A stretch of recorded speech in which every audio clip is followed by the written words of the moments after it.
بسم اللہ الرحمن الرحیم۔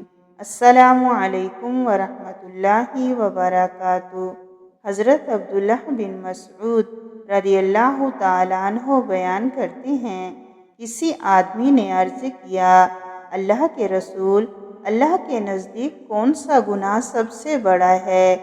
آپ صلی اللہ علیہ وسلم نے فرمایا، یہ کہ تو اللہ کا شریک بنائے حالانکہ اس نے تمہیں پیدا فرمایا۔ اس نے کہا، پھر کون سا؟ آپ نے فرمایا، یہ کہ تو اس اندیشے کے پیش نظر اپنے بچے کو قتل کر دے کہ وہ تمہارے ساتھ کھائے گا۔ اس نے عرض کیا، پھر کون سا؟ آپ نے فرمایا، یہ کہ تو اپنے پڑوسی کی بیوی سے زنا کرے۔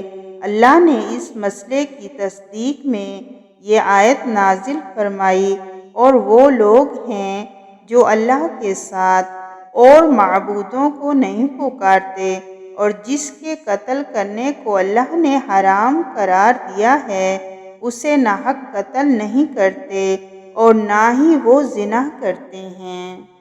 رسول اللہ صلی اللہ علیہ وسلم نے فرمایا، جب قیامت کے دن اللہ تعالیٰ پہلے اور پچھلے تمام انسانوں کو جمع کرے گا، اور وہ دن ایسا ہے جس میں کوئی شک نہیں، تب ایک اعلان کرنے والا اعلان کرے گا، جس نے اللہ کے لیے کیے ہوئے عمل میں کسی کو شریک کیا، وہ اس عمل کا ثواب غیر اللہ ہی سے مانگے، کیونکہ اللہ تعالیٰ دوسرے شریکوں کے مقابلے میں شراکت سے سب سے زیادہ بے نیاز ہے۔